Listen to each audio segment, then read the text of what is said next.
tremendous looking trophy. Welcome to the number one PlayStation podcast in the Oceanias. My name's Don Blight. Joining me, Ashley Holby. Hey Dylan, excited to be here. Dreams is out. That is still out. Yeah. It was out, it's kinda, and now it's fully out. So It's in the trophy cabinet. no this longer week, early. No, full release. A bronze trophy, PS5 costing more. I had to give a trophy or something. A silver trophy for Tom Holland's efforts this week. A gold trophy for the PS back button being great. And a platinum because Dreams.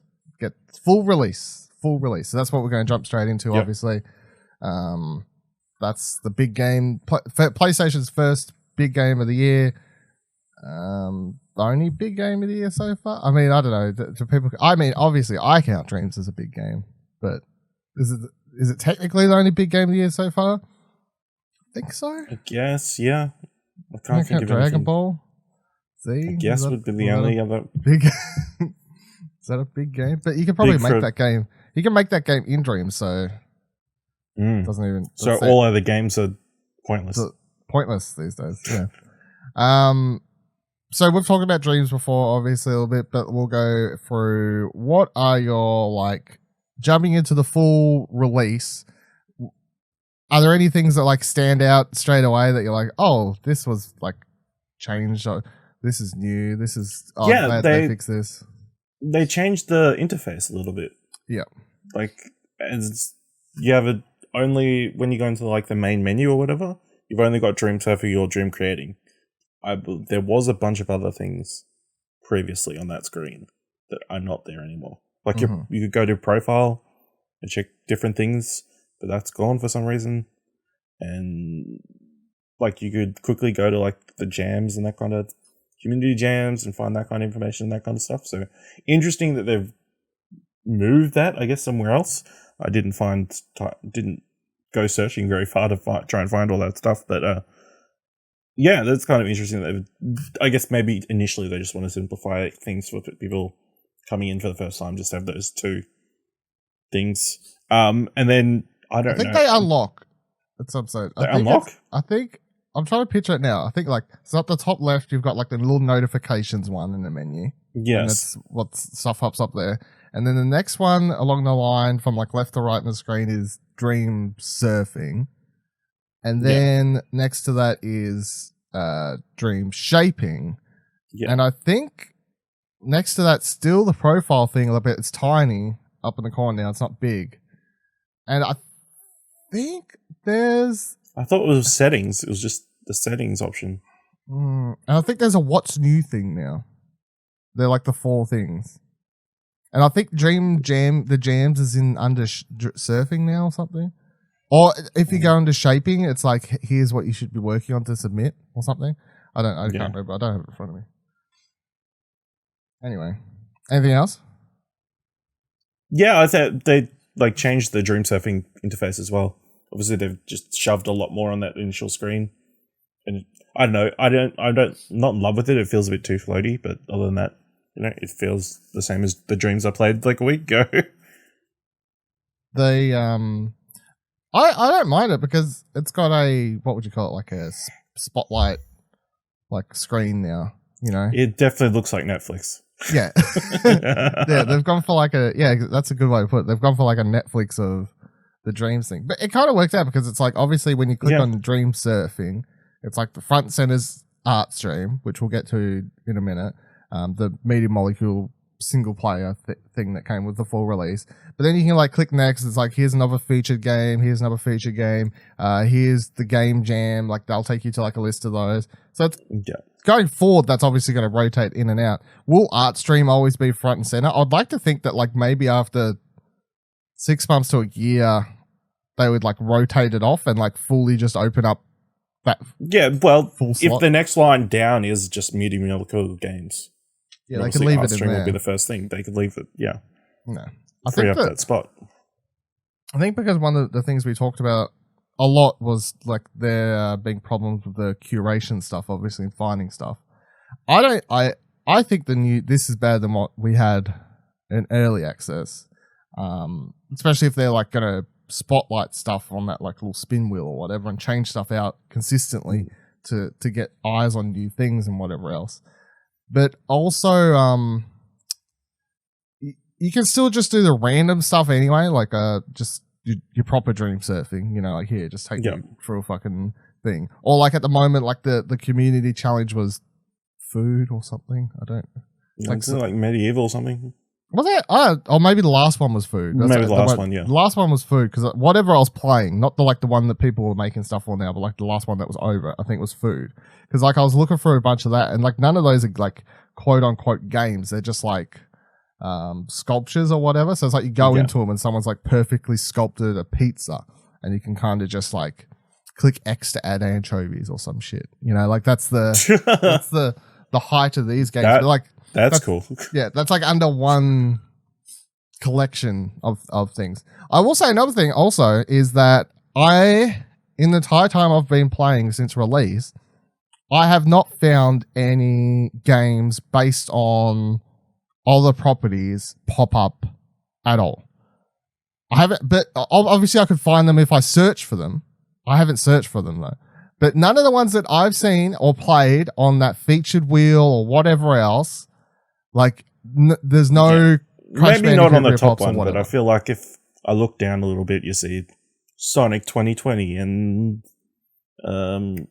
Silent Hills or something like that. So they're still there, but maybe they're not. Maybe you have to scroll down a little bit further. Yeah, I think you have to go scroll down a little bit further, and you get to like the popular stuff or whatever, the new or something like that kind of stuff. Yeah. Then you're going to bump into it, but I think it was less front and center because I feel like in the old system, which you know, it would be that like left to right, just like what's popular or whatever's happening now. The first three things were always the medium molecule games or whatever, but then straight away once you got past those, you'd be hitting rip-offs of other games, rip-off, which was fun for the first couple of weeks of early access. But I'm now at the point where I don't really care. I'm over the remake of whatever game thing or whatever else. I don't mind the people that are doing like artwork, like basically fan art in game of stuff, because I'm like, that's a little bit different. Like I've seen people that are like, I've just created like a pretty picture of fucking Jack and Daxter or some shit like that. I saw it the other day. And that's all it was. It was just like a picture and you clicked on it and it had like music playing and stuff. I'm like, that's cool. It's like fan art made within Dreams or whatever. Well, all the other ones where it's like, here's a rip off of whatever game that doesn't play as well, blah, blah, blah. It was fun for the first couple of weeks. I'm now at the point where I'm like, just get that the hell out of here, especially when I think most of the other interesting stuff that we're finding, especially after it's hard to argue after the Impy Awards that there's not other stuff that's like way more interesting here. I'm like, can you just point me towards that stuff so I don't have to play rip off of whatever game over here? I'm kind of getting sick of it. And I would think that Medium Molecule would lean the same. Like, don't play rip off of stuff because that's going to get our game in trouble. You know, like go over here and play X person's brand new idea and whatever else. So that's and yeah, I haven't played any. I haven't searched for any. I've just been playing random stuff. Most notably, the thing I spent like 40 minutes playing last night was a rip off of Resogun. So, I say rip off of Resogun as in, I guess it'd be like saying there's a rip off of like Space Invaders. You know, like it's different enough, but it's like. It feels like Resogun. It's like it's like Resogun. It's like, oh, this game is a rip off of Space Invaders, but is it like Space Invaders? It's like basically a genre, I guess, you know, sort of thing. So, whereas I specifically mean the ones where it's like this is cold, Crash Bandicoot, Spyro, Croc, fucking all these PS1 games that everyone has a love for that they're trying to remake in the game. Those ones. Not like, I made a game that feels like Crash Bandicoot, that is obviously inspired by Crash Bandicoot, but isn't actually Crash Bandicoot. That's okay. That's like them trying to make a game similar to a game they obviously quite like a lot. It was Dash Platypus. Yeah. Sure. I'll play it. How do you feel? Like, so the other big things, or the only thing that annoyed me jumping back into the full release was I was like, I've got to do these damn intros and I've done some of these fucking tutorials. Why do I have to do them again? Anyway, whatever. It's fine. How do you feel about ArtStream. So ArtStream is the single player thing or whatever. The biggest and coolest thing about ArtStream is that it's me and Molecule going, not, hey, here's the single player game in our game. Because the thing with Little Big Planet was always, there is a single player, but in Little Big Planet, you could never recreate everything that are in those levels in Little Big Planet's creator kit. Like, it simply wasn't possible. Whereas for ArtStream and Dreams, they're like, we built the creator kit first, kind of thing, and we then built all of this using the exact same tools that you have, which is obviously a cool way to inspire people to go out and do their own sort of stuff. And but this isn't a big spoiler for the end of it, but when you get to the end, it pops up and it's like, thanks for playing. I hope our dream inspires you to do something that means something to you, like this means something to us, or, you know, something along those lines. Yep. So that's cool. And it's like, for anyone who at any stage maybe like trying to make something, they're like, this isn't possible in Dreams, I feel like you go play ArtStream and you're like, okay, like it may take a lot of time, but like stuff is possible, because ArtStream to me really does feel like they've done stuff in that we haven't seen playing a lot of the stuff in early access, and I wouldn't have thought was possible. But it just goes to show that it's like time, understanding of the tools, whatever else, you can get there. And I think that obviously this took a lot of time, but I really enjoyed it. How have you finished it? How much you played? Like, what do you thought? Yeah, I finished it. It's only like 2.5 hours, I think. Unless you like take a really long time looking around at different I things. kept restarting some levels. No, I kept restarting some levels because I kept missing prize bubbles in certain sections, so I just kept restarting. I don't know if there's something that tells you how many prize bubbles you've gotten per level. There is. Yeah. There is? Okay, good. Because I definitely missed some, especially during the songs. Yeah. There's multiple songs through.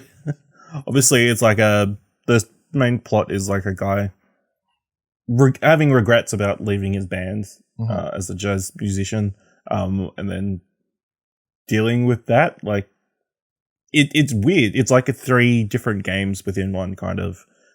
You've got Art dealing with like his memories and that kind of thing, and then you've got him picturing his childhood toys like in like a platformer kind of thing as well, and then you've got these other childhood toys, these robots doing their own platforming section with different game mechanics and that kind of thing. It was super fun, I thought a very meaningful, like nice, touching story. That and it looks incredible, and it just mixes up the gameplay constantly.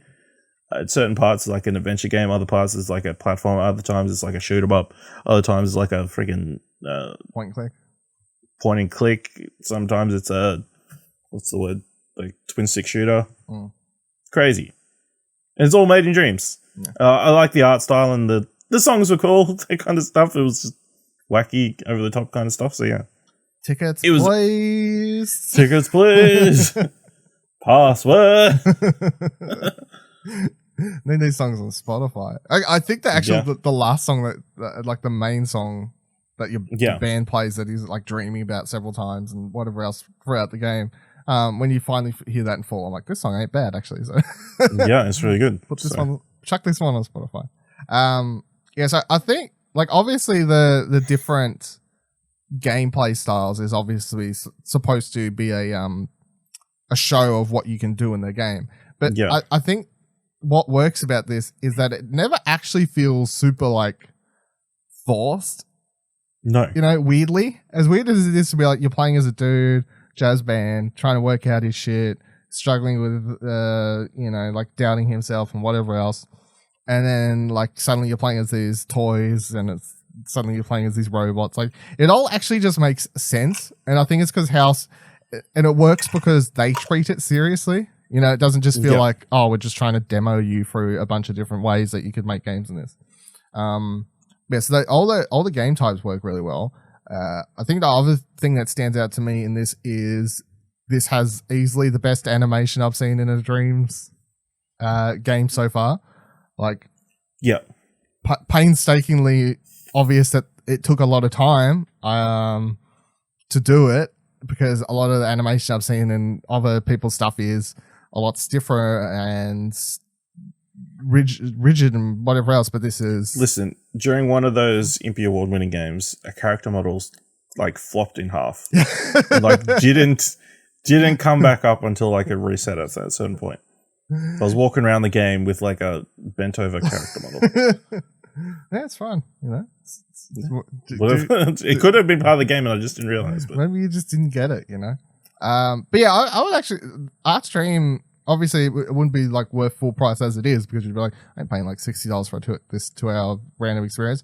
But it's really good. Like it's not just like, oh, I played it, I got an understanding, yeah, it was fine, one thing. I'm like, no, it's actually quite good, and it tells like a really good story, and it's got really good like voice acting and music, and it's funny, and it's got these songs, and the gameplay is fun, and whatever else. And you kind of forget that you're just playing it as this sort of like demo of dreams stuff that can be done, and you're like, oh, I'm just playing this game because I genuinely enjoy it. And I think the other thing that is interesting about it is that Media Molecule, with all the Little Big Planet stories, well, just like, you know, kind of like fun, like Teletubby fucking thing talking to you, and like, Sackboy, come on an adventure. And I think it's interesting that they chose to not do something like that for Dreams and instead tell like a super serious adult story, you know? Yeah. They were like, nah, don't, Sackboy, that sort of stuff. No, well, I want to tell something legit. I wonder if they had like a bunch of people, I would assume, it would make sense, I guess. I wonder if they had a bunch of people in there like pitch one day, like, we're going to make a game of Dreams. Like everyone just like kind of pitched their thing. And then someone pitched this, and that was the one that everyone kind of jumped on board with. But then at the same time, they could have integrated other people's stuff. They're like, I want to make a game about like a teddy bears or whatever with hammers hitting people. Okay, we can integrate that to this one because it'll work and whatever else. So that's cool. So I have been trying to understand more of the dream shaping. I was forgetting what the word is. I was going to say creative kit, but I'm like, what's the official word? Dream shaping. And I've been playing around, and I've been trying to remix levels and do whatever else and this sort of stuff. And I'm a little bit of success here and there and whatever else. But I'll say the main thing for the dream shaping is that the reason people will be able to do it if they actually want to is solely because the tutorials in this game are actually good. I feel like the ability of this for people without the ability to kind of like brute force their way through systems and just teach themselves it. Like if the game is hard to understand, people would do that and they would learn it and they would be like, I've got this. But a lot of people would be like, I can't understand this. The tutorials suck. I ain't going to learn shit. But the tutorials in this game are many. And they're not just like, have you done any of the Nope. Okay. So I haven't touched it. When you go into the create stuff, there's literally like basic level tutorials for everything. And then there's like intermediate and advanced and whatever else. And that's under like sculpting, animation, music, you know, whatever else, like level design, everything's kind of got a different category and different tutorials to go through and everything else. Some of these can take like half an hour upwards. Some of them are a little bit shorter or whatever else, but they're really cool because it will take you into a level, and instead of just like having text that pops up and it says like, hey, press this button to do this and try and work out how to do it. It's got at the bottom right hand corner of the of the level, when you're like doing it, it'll have a video playing of someone showing you what to do, you know, so you can see someone doing it. It's like, go over here, click on this thing. When you click on this thing, it'll do this thing. They explain it to you. They take some time. They don't rush it. Now you can watch these videos while doing the tutorial levels at the same time to complete them side by side. The videos will stop at a certain point and be like, when you've done this, click the button to start the next part or whatever else. Or you can actually just watch these videos. They're on the In Dreams thing, and they might be on a YouTube channel as well, actually. I'm not sure. So you could like watch them all elsewhere and then like come home and just like be like, I've taken in that information. I'll just go I won't bother doing the tutorial levels. I'll just take that information and start trying to do stuff from scratch, kind of thing. But all the tutorials I've been doing are proving to, because I thought I was never going to be able to do anything in this because I'm not good at level creation stuff in any of the games, and I sucked in Little Big Planet, which is Little Big Planet's like baby steps compared to Dreams, obviously. I'm not going to go crazy and say I'll be able to build some crazy good level one day, because I just don't think that's going to happen. But I'm gonna continue push through certain stuff because I'd love to be able to be like, I've done something that's like not terrible, even if it's a remix, even if I could just like remix the level and be like, I added this and I changed this and like it's different enough that I'll feel like I've somewhat owned it, kind of thing. That would be kind of cool and fun. So, but all in all, I would say the full release of Dreams. Obviously, we already liked it because playing in early access, and there's only so much that's new, obviously. Yeah. But I would say that the stuff that's changed is good. Obviously, art stream is really good. I like the new system for curation, that sort of stuff. Yeah. Some new tutorials in here are cool. Making me replay once I've already done not so cool, but that's fine. I can win some, I can lose some. But no, Dreams is great. I mean, any other final Dreams thoughts? No, it's obviously good. The discussion around the game has been interesting, and it's got trophies now. That's a plus. That's a plus. Yeah, that is a plus. I think I'm going to try and go for the platinum. It doesn't actually seem that hard. It's going to get all those prize bubbles there. Yeah, but there's a guy. Someone will do a go. Oh, okay. Yeah, and I feel like I wouldn't have missed that many, surely. Like, I feel like I was rewinding levels so much that the ones I missed, I'm like, there must be just like random hidden ones. So it's fine. Okay. All right, so there are some Dream stories to go over, so let's go over them. Firstly, Push Square writes, it was teased alongside the announcement of the PlayStation 4 itself, but Media Molecules finally delivered on its ambitious vision for Dreams, and it's a masterpiece as far as we're concerned. But don't listen to us. The title currently commands an impressive 92 rating on Metacritic. That was when they write it. If I open this up now, what do we see? It's a 90 at the moment. It's dropped by 2. That's fine. So it's at 90 on Metacritic, making it one of the highest rated PS4 games of all time. Honestly, I know we don't usually talk about like Metacritic stuff in here, but I felt like for this game I wanted to because I felt I was really intrigued to see like how people would take it, you know, like how people would review it. And I've been honestly surprised with how high the scores have been because I feel like it's a game that either people would go, I felt like a lot of places may have like reviewed it and just been like, I don't understand it. Like I can't find good games. 7 out of 10, you know, let's move on with my life. But a lot of places have just been like, I don't fully understand it, but you know what? This shit's cray, 10 out of 10. Like, it's fine. That's what we're going to do. So, and for all the shit that Dreams got for years and years and years, now it's coming out and scoring as high as the God of Wars. You know? God of War, Dreams. God of War in Dreams. God of War 2 in Dreams. Corey Barlog's like changing his game engine right now to Dreams. He's like, scrap the project, guys. Listen, Sony's like, hey, every in-studio team, we're making all our games in Dreams from now on. Yeah. It's like, it's the easiest way to save money. But like, don't Media Molecule gets like, wouldn't they get money? No, it's fine. That's fine. Also on Dreams. You subscribe to a battle pass and you get all the first-party games in Dreams. Wow. I don't think I need a Dreams subscription thing called a battle pass. I call it a Dream Pass, a Lullaby Dream Pass, yeah. something less threatening. Push Square also writes, Dreams on PS5, the obvious next step, says Media Molecules' Mark Healey. There's been much speculation about whether certain Sony titles could make the leap onto next-gen console, and Dreams is a game that totally makes sense for the PS5, with the game focusing on so much community and with the Media Molecule heavily investing in keeping it going. The PS5 version always seemed like a possibility. Mark Healey, co-founder of the studio, seems to agree, saying, quote, obviously we're focusing on the PS4 at the moment, but assuming it gains traction as a success, that's an obvious next step. It sounds like Media Molecules in it for the long haul. Healey even doubts that there will be a sequel to Dreams, saying, I can't imagine there'd ever be a Dreams 2. It's just Dreams, gets updated, and we keep supporting it. It's not like there's a YouTube 2, is there? Which is a good point. You know, it's like, just add more.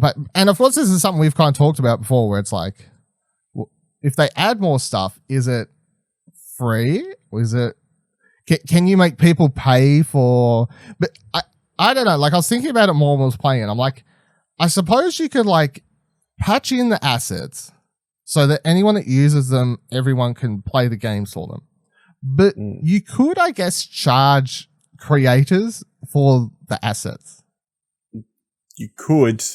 If they were like substantial, you know, like. I don't know, yeah. Like Whether, yeah, it's kind of. It's so tricky. Yeah, like, are you going to get pissed off? You don't want to annoy or lose your audience through trying to get money out of them, but then you have to make money somehow. Yeah, exactly. Especially if you've got, this is going to have a long tail potentially. Mm-hmm. How are they keeping funding for this game? Mm-hmm. Exactly. So there has to be some form of something, surely.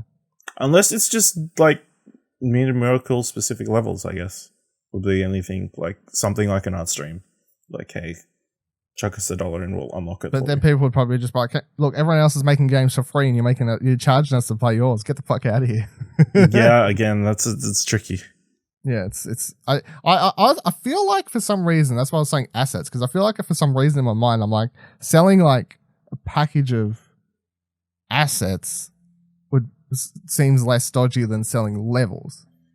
But even then, I'm like, people may be like, like it could like be a tie-in thing, maybe. Like, you know how they did that Jumanji thing? Like, they did heaps of tie-in things for all this Jumanji stuff. You pay a couple of bucks, you can use all these assets to do whatever you want with them. In Little Big Planet, they did lots of like for movies and games, and they were all packs. It's like $5 Uncharted pack. Here's like a costume and some stickers and whatever else, and here's Resistance, and here's something else. You know, like there was packs for everything. There was a lot of DLC for Little Big Planet 1 and 2 from recall. I don't pay much attention to 3, but 1 and 2 had a lot of DLC. So, and that was all costume packs and but in that game you couldn't create it separate. That's true. That is the thing. Or in this, you could, yeah. Maybe even if they sell stuff, it's like you could make this. It'll take you time, but like it's just a shortcut. Yeah. And like maybe some people would be like, you know what? I want to make a game where I need these assets, and you're going to save me like 50 hours of my life. I'll pay the $5 or whatever. I'll pay the $5 so I can get Nathan Drake to dance. Yeah. Here's a complete Nathan Drake like character model and like everything. In Dreams, yeah. With several different outfits. Good to go. That would take a lot of time. $5. Yeah. I don't feel like it's that bad. I don't feel like selling that stuff's that bad. Because once again, we're saying people can make it. They're not saying you can't make it. Imagine if they're like, you can make it. This is just pre-built, ready to go. Yeah. You know, it's just like a time save. EA sells those time saver things for like Battlefield and shit. Here, pay $120 and unlock all the guns. That's worth. How's that any? This is way better than that, but similar.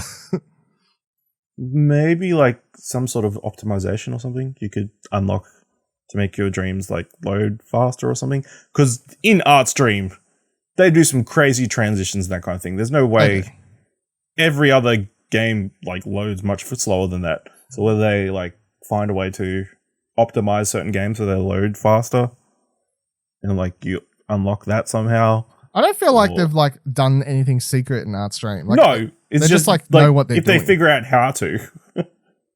I just feel like they go into your dream and then they like cut it back so it's they're like we'll go into your dream and we'll go in and fix your dream. We'll go in and fix your dream. So it's optimized. Fucking hell. What was I up to? Push square something. Oh right, yeah. Healey. I was like, what am I even reading? As for a PC version, that seems far less certain. Keyboard and mouse support in the PS4 is easy for us to do. Healey says, but it's more whether Media Molecule is allowed to do that. So apparently, over at Eurogamer, PC is like not development. No. Well, I mean, if they do the what's it called play thing, and like if they make the game available for what's the streaming thing called? PlayStation Now, then it's like it is a PC game suddenly, isn't it? No. Yeah. Technically. Yeah, like, but nothing optimized for PC. No. Which was the rumor going around. I never liked that. I never liked or believed that much because like there's a big difference between that and the Horizon one. For Dreams, it's like, okay, so you're gonna give a video game development tool to PC people. They're gonna hack it, they're gonna open it up, And then how do you deal with that? Like, how do you deal with that suddenly? How do you deal with people making games with PC and mouse for a mainly console-based game? You know? Yeah. Like, I feel like that's just a million and one problems waiting to happen. It's completely different to the Horizon thing, where it's like Horizon is just a game. It comes out, people play it. Dreams is you sharing shit, back, forward. Yeah. Going to run into a lot of problems there. It says over at Eurogamer, fellow co-founder Alex Evans claims Dreams is already on PS5 and up and running, so one of these people is talking out their ass. I guess I don't know. Like, one's lying, one's trying to keep a secret up, one doesn't know. But I would guess they're probably already working on a PS5 version to go day one. And I guess the biggest difference would be it would just run a little bit better, because there are times in Dreams where you play certain levels that I feel. You play the levels at like full of the assets, like they're at 100% of everything, and your PS4 is like fan like starts going zzz. So I'm like, okay, these are the ones where like everything's maxed out, and that's the reason. See, that you could pay to get that optimized. No, you can't optimize that shit. It's no, like, just like alter the asset so it doesn't take as long to load. Just like just pay Miracle to fix your Dream, so it works better. In the other thing we kind of forgot to point out for Artstream, that Artstream is this like collection of like 50 levels, I think, or something like that. It seems like that many. Like there, and you really can't tell. Like a lot of them are obvious where it goes from one to another, but a lot of times you can't actually tell. Like all the cutscenes are separate. Yeah, at the end it's very easy to tell like where it rotates in and out. But like all the cutscenes are kind of separate, and then like they'll go into a level, blah blah blah blah blah. And the reason they have to do that is because Dreams levels have a maximum amount of things you can put in them. Like there is still a maximum, but they prove that although there is a maximum, if you're smart about it, like they are, it doesn't matter.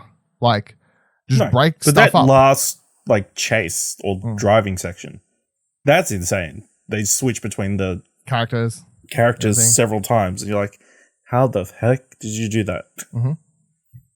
Great. It's seamless as well, like no loading or anything. It's crazy. It was really good. And I hope more people do that, I guess. But I've seen some levels where people have said, like, at the end, I played one the other day, this bowl game I played last night. It was like a Cooler's World or whatever, PS1 game.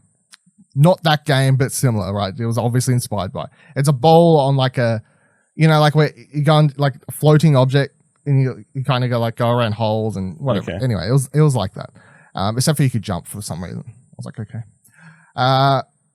At the end of that, it was like, it had like 4 worlds, and then it said there's a part 2, but then the message at the end said that when the update comes out where they could connect the 2 games, they're going to do that again, because it said something about they connected both, like made them part 1 go to part 2, like, and made it one full game. But then they said it was annoying because the scoreboards were like getting fucked over on one game by being connected to the other one or something. Like there was something wrong there. And this is from early access point. So now I'm hoping obviously that's something that's fixed. But it's something I hadn't really thought about. I'm like, okay, so they got scoreboards for these levels, but then maybe they were connecting the second batch of levels, and people playing the second one were affecting the scores on the first one, where they want to keep the scores separate, obviously. So I don't know. It's little things like that you don't really think about, I guess, interestingly. Upload VR rights. According to developer Media Molecule, it's actually very nearly done in talking about the VR. The team's Alex Evans said as much in a recent interview of Eurogamer. There's a few different angles Evans said when asked about what's next for the game. VR is in the pipeline and it's actually nearly done, to be honest. He later added, but what we're going to do is we're going to work in parallel on a few things, and VR is the most cooked of them. So also it's worth pointing out that following this comment, there was a picture I saw someone post on Twitter of Healey playing Dreams with a VR headset on. So it's working. Like one of the developers, Media Molecule, posted this picture. Someone like tweeted at them. They're like, "Hey, how's VR coming along?" And then Healey replied and was like, "It's really good." Or I think he actually wrote "effing awesome," but like didn't write the full fucking word. Like he wrote like it something like that. And I was like, "All right, Healey, let's." Calm down, Shu. Calm down, Shu. I know you're not head of he's not head anymore, but he's not head, so he's like, I can half drop swear words now. I can do what I want.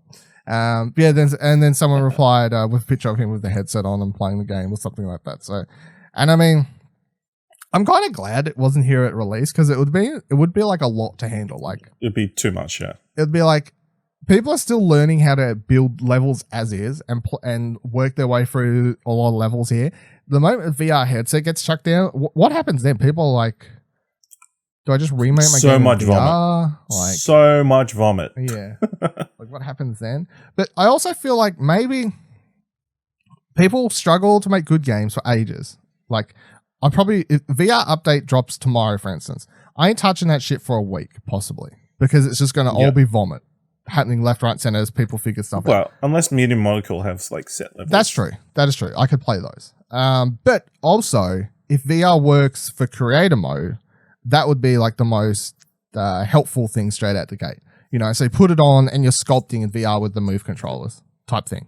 You know, like I feel like would be a good, like a real sculptor. Yeah, real sculptor. Fucking Bob Ross over here. And that's painting. Same thing. Whatever. And that's it. I mean, that's all the Dreams. That's the Dreams wrap up. So Dreams is very good. You should go play Dreams if you haven't already. You should go buy Dreams. Dreams is great. I'm going to have a full review up on the website later in the week. I didn't rush it because I wanted to do more of these creator tutorials because that's it's going to be a big difference between certain points on my score. So I'm going to have that up in the next couple of days though. Hopefully, unless I die. I don't know. But no, go play Dreams. It's really good. We'll talk about it more, I'm sure, in the next couple of weeks. Yeah. it's only $54, so it's not like a full price. Yeah. $54 for all those games is hard to argue about, you know. Like $54 for thousands of games. Millions of games. All the games. And we're going to tell you here which are the good ones. Go follow that Platinum Explosion creation list thing. And playlist thing. You know what? One thing I do need to work out and figure out how to do is I know you can make those creation things like a lot more fancier and interesting, which I don't know how to do currently, but I'm like, that would be a project. That would be a project. Because at the moment I'm just like stacked 3x3 of the levels, like kind of going upwards. So when you follow the playlist, it's like, here are all the Platinum Explosion levels I talked about. Like, here they are. I'm like, I just want to work because I've seen people do really cool things. I'm like, can I? Because obviously the art stream thing is like, it's that, but cooler. Yeah. That's what I need. Maybe. I don't know. Maybe. Anyway. Last thing I want to talk about here is the PS back button. Do I have it here somewhere for people that don't know on the video? Oh, I do. So it's this, if in the video version. It's literally just a fucking tiny little thing. It has 2 buttons on the back, and it came out last week for $50, I think. Yeah. $50 or $55 at some places, I think. But then I think EB dropped the price to match JB or something. And its sole purpose is, in case you don't understand what these things are for, sole purpose is you put it in. It's a little dongle here that fits into your microphone slot thing, and then obviously the slot next to that, whatever you call that little weird slot in the bottom of your PlayStation DualShock controller.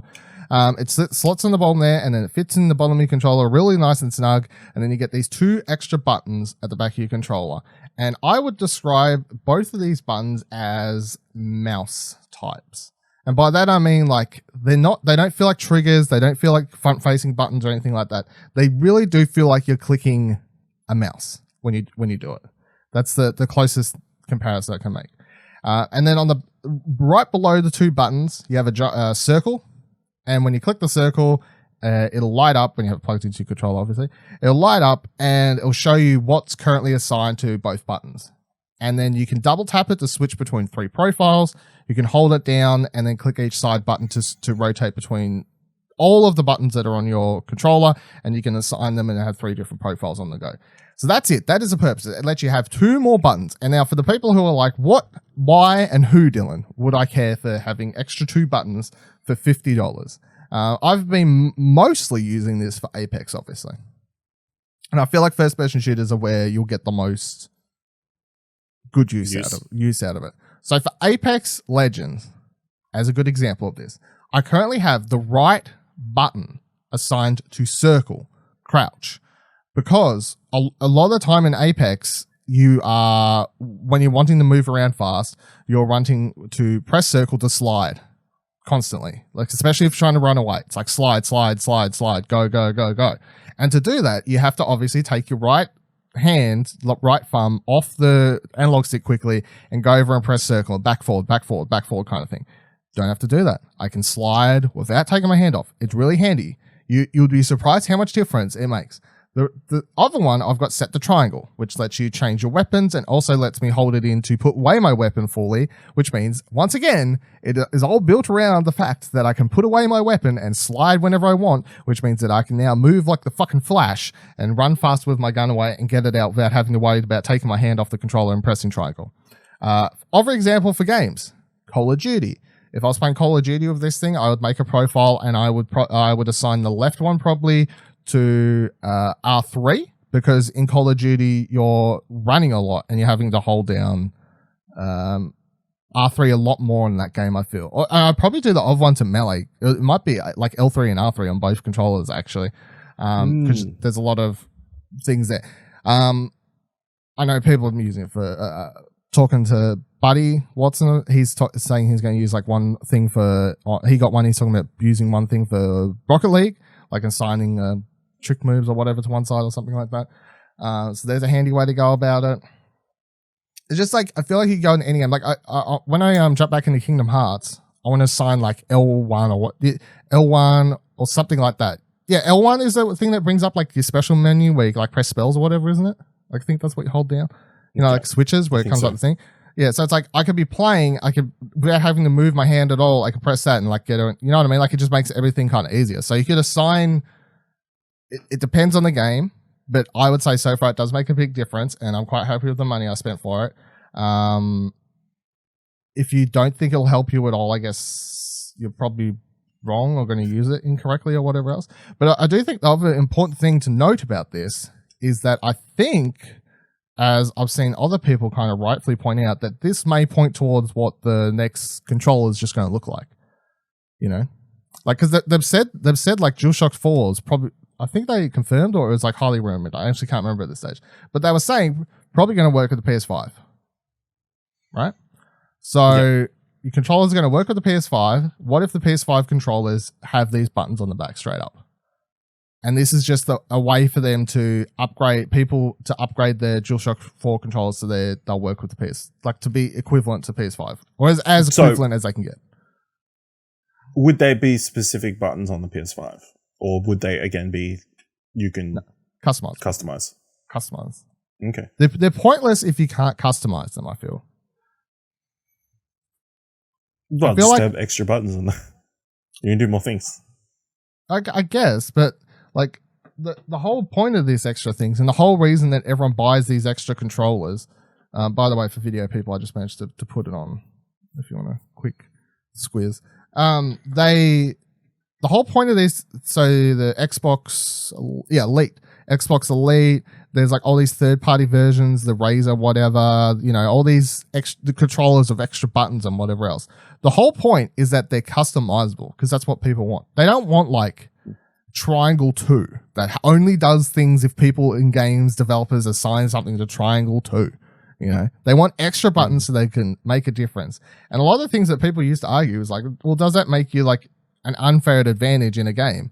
And I would say like yes and no, because like the way I've got mine set up, I will outslide any motherfucker.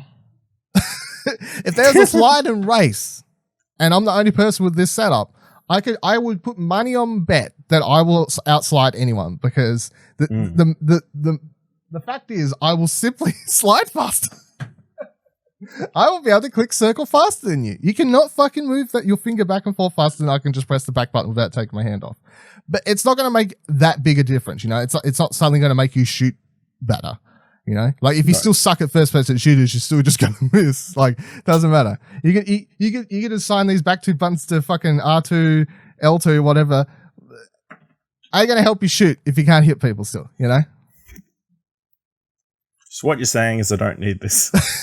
I think it depends. Another really good use. They had that Gran Turismo thing on the weekend in Sydney, the races, right? I watched the final race of that for some reason. I know it was actually quite interesting, but I don't usually watch that stuff, but whatever. Anyway, I was watching that and I was like, back buttons, switching gears. Yeah. You know, like you don't have to. That'll work. Yeah, switch, and they actually feel good probably as like up, down, up, down, up, down, you know. So it just really, the possibilities are endless. Anyway, I think it's a good piece of kit. I'm going to try and write up a review for this, a quick little review for the site for it. I was trying to get in, like, I wrote down 20 hours, which I'm pretty close to, roughly. I think I'm to hitting over the last week between like Dreams and Apex and whatever else. Because I felt like I could have like used this for like 2 hours and be like, yeah, it's great. And then like if it broke on me like 10 hours later, I would have felt really bad that I like published something that was like, yeah, it was great, but I only used it for like 2 hours and told you all that it was great, and then it broke. So I mean, it could break at 50 hours, but I feel like at least I feel like I've done my 20 hours for whatever reason was my like due diligence on using it and not feeling terrible about writing up and saying it's good. So okay, two last things. Can you plug in like a headset into it still, or power? You can plug a headset directly into the bottom. It has a little headset slot. Yep. You cannot plug a power into the bottom. You plug the power into the top. Oh yeah, that's right. Charging cable. Yeah, what's the different one. And did you notice any notable battery change to your controller using it? No. Like, is it like? No. No. So it lasts still as long. Doesn't take that much. No, like not that I noticed. Like there might be a slight change, but unnoticeable to me. Like it lasted. It never ran out when after a gaming session that I would have. Like it lasted as long as anything would usually. You would expect, yeah. Like, I would presume it's a little bit shorter. Like that would make sense, right? You know, like it's a little add-on. It's doing a little bit more work. Like that would add up and make sense.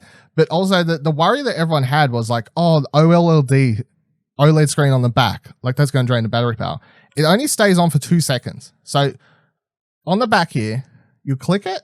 If you touch it when the controller's on, if I can just turn this on right now so I can fucking have an example for video, I suppose. You turn this shit on. Will it show up on video? Is this a complete waste of my time? Kind of. No, I can't see anything. I have to press it. How about now?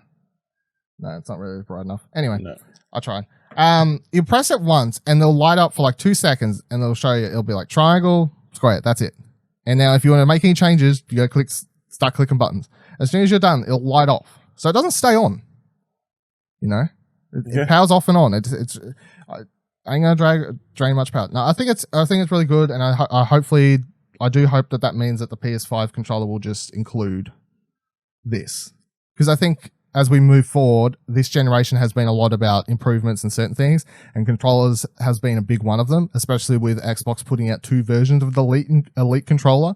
You know, so people are at the stage now where we've used this sort of same controller for a very long time, and now this generation's been the one where people are like, okay, like you've showed us something new, and now we kind of want it on everything, or at least a halfway point.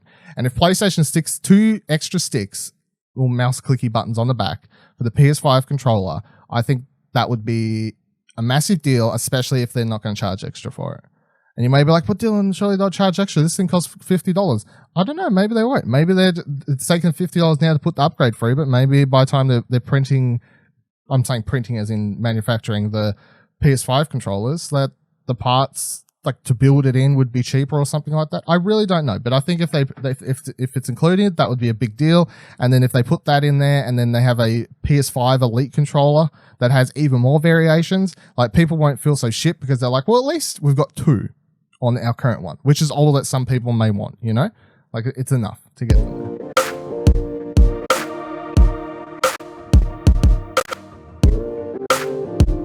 Talking about PS5, let's just go over this one story that was published last week that had everyone up in the internet in a hurrah for a bit. So IGN writes, PlayStation 5 manufacturing costs reportedly at around $450 per unit.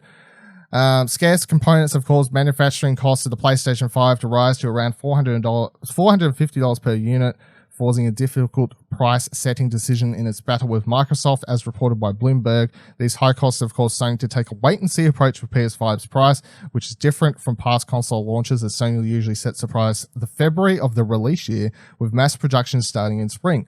For comparison, the PlayStation 4 retailed for $399 USD and estimated by ISH Market to cost $381 USD to manufacturer. If all things were similar with the PlayStation 5, Sony would have to have the PS5's price be at least $470 to reach similar gross margins. The biggest problem of Sony facing in regards to PlayStation 5 is a reliable supply of DRAM and NAND flash memory. One of the main reasons for the scarcity of these parts are also in high demand for smartphone makers. It's not unusual for consoles to be sold at a near loss as the games themselves and subscription services more than ever make up for it. However, sources claim that Sony is split on whether it should sell the console at a loss, if necessary, to match the Xbox Series X, or find a way to make the PS5 profitable as it is.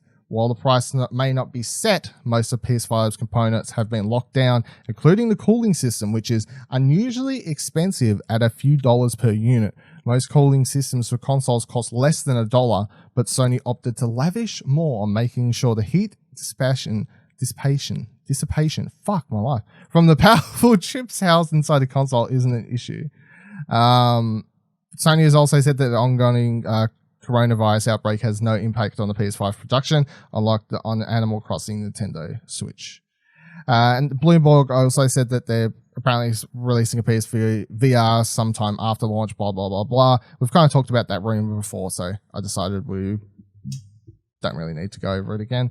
There was no new information there other than the fact it may be a thing. But yeah, so the way this is going, it seems to boil it down to like Australian sort of price. The way they're talking about it seems that Australians are probably going to have to end up paying like $7.50, $7.99-ish, around that area for a PS5. Probably. Like if we're looking at these sorts of prices. That's probably the area we're looking at. Now, if I say that price to you, Ash, are you scared? Do you shake your head? Do you go, fuck this shit? I mean, I think we all assumed it would be around that mark, so it's not unsurprising. I've taken your advice since the last time we talked about this. I'm putting some money. You start saving? Oh, look, what a good boy. But yeah, if it was low, it'd be better. But what are you going to do? I'm glad I set my savings higher than was probably necessary as a way to aim for. Yeah. I mean, we should probably aim even higher because, anything could happen. Again, they might go lower depending on if, like, Microsoft come up with something a bit cheaper. Then that's true. The one thing, so I don't. If the price has to be high, the price has to be high. Like, it doesn't sound like it. Just sounds like, that's just the market. Like, the parts are high costing because they're hard to get because fucking smartphones. Like, what do you do? What in this story do you have an answer for? Stop making we need to stop buying smartphones so the PS5 price can go down. Like, what do you want to do here? Please don't buy the new Samsung Galaxy line of phones. Yeah. Let them get the PS5 out, and then you can buy it the next gen. That's a fair compromise, I think. Also, the whole wait and see thing on the Xbox, I'm not a big fan of because obviously that ruins any ideas of like this mass PS5 reveal event, including a price and whatever else. I'm like, oh god, like how long can they wait? Like Xbox probably ain't revealing their price till like June at E3 or something. So what? We're going to be waiting for the PS5 price until June. We're going to learn the price of both consoles at the same time. Man, get out of here! I don't want to fucking. They're going to send some spies in, some Willy Wonka shit, Need to find out what's cooking up over here to figure out the prices. But I think I'm hoping they just make what I think would be the acceptable decision, which is just sell it at a loss. Just don't worry about it. Sell it at a loss. You're in the winning spot. Just you need to put your focus on. Stop worrying about Xbox. Sell it at a bit of a loss, and everything will work out fine because you're going to sell some great games and go hard. And the one last other interesting thing, of course, was the heat. They're trying to make sure the PS5 doesn't sound like a jet plane taking off when the fans go off and whatever else. They want to make sure that heat dissipation is not getting the bad end of the deal like everything else over here.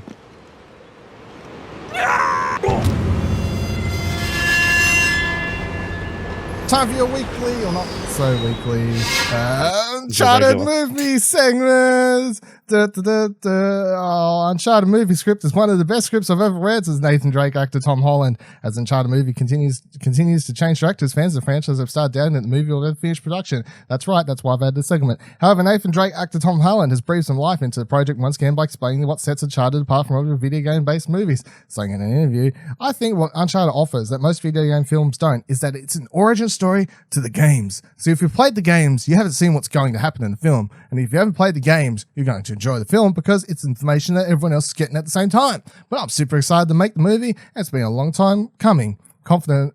And Tom Holland's just talking out his ass. I doubt there's a script. I doubt he knows what's happening. I want him to get paid by every company to play cover-up. E3 this year is going to be great, guys. I've seen the script. It's great. I can't wait to see what happens at E3. For people that played the games, you know what happens at E3, but this year, I don't know what's happening at E3. I mean, you know he's talking out of his ass because, like, as if they would trust him with a script. Yeah, exactly. You know? He's a known leak. And doesn't know anything was happening. From that, I take that Uncharted movie is still not happening. They still don't have a script, but extra points to Tom Holland because boy, can he be a promo man. Well, they do have a script written by Joe Carnahan in the bin. But that was written ages ago, as far as I'm aware. That was before like Travis Knight and everything came on board. Yeah, it's in the bin. He's been like on the project for a very, very long time. So it could have been like an early draft or something, or who knows. But again, they don't have a director, and it's meant to come out March next year. Yeah, damn right. Thank you, Tom Holland, for keeping up our high hopes in this week's Uncharted movie segment. Nate, no! That'll do it for this week's episode of Platinum Explosion. You can, of course, follow us on Twitter by heading to explosionnetwork.com/Twitter. You can suggest topics for the show or send in questions for the show by emailing mail@explosionnetwork.com with the subject line Platinum Explosion. And go play Dreams. Until next week, remember that every trophy counts.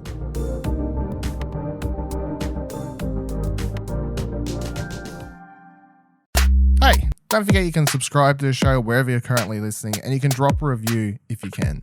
Find more great shows like this and more content over at explosionnetwork.com, and please consider supporting us for as little as $1 over on our Ko-fi page by heading to explosionnetwork.com/support. Thanks for listening.